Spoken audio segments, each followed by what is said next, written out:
بعد ایک سوال اٹھ رہا ہے کہ اب بشریٰ بی بی اور عمران خان کا نکاح جو ہے وہ ٹوٹ چکا ہے، اب وہ نیا نکاح کریں گے؟ نہیں، دیکھو وہ جج صاحب نے نئے نکاح کی ضرورت نہیں، تبھی اس نے کہا کہ وہ جو میں نے سیکنڈ ہوا ہے وہ نکاح ہی ہے، وہ ویلڈ ہی ہے اور میں نے اس کو ویلڈ ہی کنسیڈر کیا، اس کی ضرورت نہیں ہے۔ البتہ جو بی بی کو رکھا ہے وہ گھر میں، ہماری تو ریکویسٹ یہی ہے اور ہم اپلیکیشن بھی موو کریں گے کہ آپ نے بی بی کو کیوں رکھا ہے بنی گالہ میں، اس کو تو آپ نے ایک کمرے میں رکھا ہے، بند کمرے میں رکھا ہے، اس میں سے ایون اپنے کچن جانے کی اجازت نہیں ہے اور اس کے سارے شیشے بھی کالے کر دیے اور صرف ایک ہی کمرہ چھوٹا سا ان کے لیے رکھا ہے۔ تو ہماری ریکویسٹ بھی یہی ہوگی، ہم کورٹ میں بھی جائیں گے کہ ان کو بے شک باپ واپس اڈیالہ ہی لے آئیں۔ تو یہ کب تک موو کریں گے اور کس فورم پہ؟ انشاءاللہ تعالی ہائی کورٹ میں موو کریں گے اور بہت جلد موو کریں گے، جو ہائی کورٹ کی اگر چھٹیاں نہیں ہے تو انشاءاللہ نیکسٹ ویک میں کریں گے۔ جج صاحب نے قانون یہی ہے کہ جج صاحب نے آپ کو کاپی دینی ہوتی ہے اور آپ سے دستخط لینا ہوتا ہے۔ جج صاحب نے نہ دستخط کیا اور نہ اس کے پاس ججمنٹ موجود تھی، اس نے زبانی ہمیں یہ کہا کہ آپ کے پاس جو ریلائنس ہے کہ سپریم کورٹ کے ججمنٹ کے مطابق عدت کی 39 دن ہے، چونکہ وہ جنرل قسم کا لا ہے، اس میں اسپیسیفک نہیں ہے بلکہ اور سرکمسٹانسز ہو سکتے ہیں، تو اس لیے ایک تو یہ وجہ اس نے بتائی ہے کہ وہ ججمنٹ اپلیکیبل نہیں ہے۔ دوسرا اس نے کہا کہ آپ نے جو اپنی 342 کی سٹیٹمنٹ میں لکھا ہے تو آپ نے دعا کے لیے آپ نے سیکنڈ فنکشن جو ہے وہ ایکسیپٹ کیا ہے۔ ہم نے کورٹ کو یہ کہا تھا کہ عدت کے بعد کی پیریڈ میں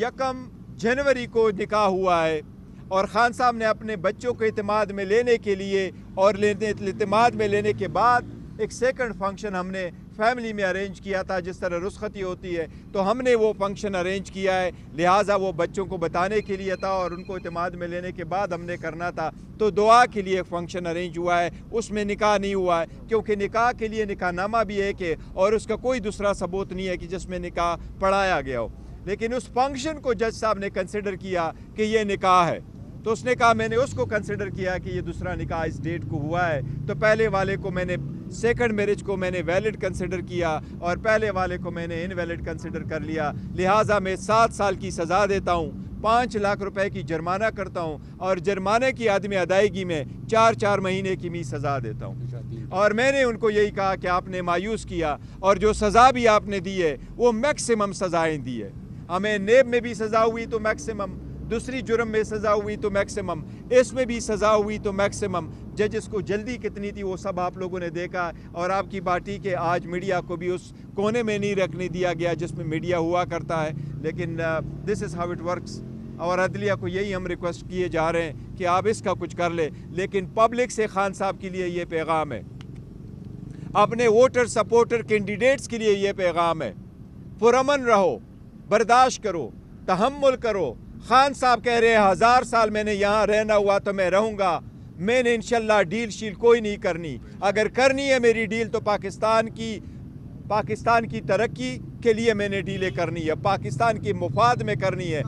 جج صاحب نے قانون یہی ہے کہ جج صاحب نے آپ کو کاپی دینی ہوتی ہے اور آپ سے دستخط لینا ہوتا ہے، جج صاحب نے نہ دستخط کیا اور نہ اس کے پاس ججمنٹ موجود تھی، اس نے زبانی ہمیں یہ کہا کہ آپ کے پاس جو ریلائنس ہے کہ سپریم کورٹ کے ججمنٹ کے مطابق عدت کی 39 دن ہے، چونکہ وہ جنرل قسم کا لا ہے، اس میں اسپیسیفک نہیں ہے بلکہ اور سرکمسٹانسز ہو سکتے ہیں، تو اس لیے ایک تو یہ وجہ اس نے بتائی ہے کہ وہ ججمنٹ اپلیکیبل نہیں ہے۔ دوسرا اس نے کہا کہ آپ نے جو اپنی 342 کی سٹیٹمنٹ میں لکھا ہے تو آپ نے دعا کے لیے آپ نے سیکنڈ فنکشن جو ہے وہ ایکسیپٹ کیا ہے۔ ہم نے کورٹ کو یہ کہا تھا کہ عدت کے بعد کی پیریڈ میں 1 جنوری کو نکاح ہوا ہے اور خان صاحب نے اپنے بچوں کو اعتماد میں لینے کے لیے اور اعتماد میں لینے کے بعد ایک سیکنڈ فنکشن ہم نے فیملی میں ارینج کیا تھا، جس طرح رخصتی ہوتی ہے تو ہم نے وہ فنکشن ارینج کیا ہے، لہٰذا وہ بچوں کو بتانے کے لیے تھا اور ان کو اعتماد میں لینے کے بعد ہم نے کرنا تھا، تو دعا کے لیے فنکشن ارینج ہوا ہے، اس میں نکاح نہیں ہوا ہے، کیونکہ نکاح کے لیے نکاح نامہ بھی ہے کہ اور اس کا کوئی دوسرا ثبوت نہیں ہے کہ جس میں نکاح پڑھایا گیا ہو، لیکن اس فنکشن کو جج صاحب نے کنسیڈر کیا کہ یہ نکاح ہے، تو اس نے کہا میں نے اس کو کنسیڈر کیا کہ یہ دوسرا نکاح اس ڈیٹ کو ہوا ہے، تو پہلے والے کو میں نے سیکنڈ میرج کو میں نے ویلڈ کنسیڈر کیا اور پہلے والے کو میں نے انویلڈ کنسیڈر کر لیا، لہٰذا میں 7 سال کی سزا دیتا ہوں،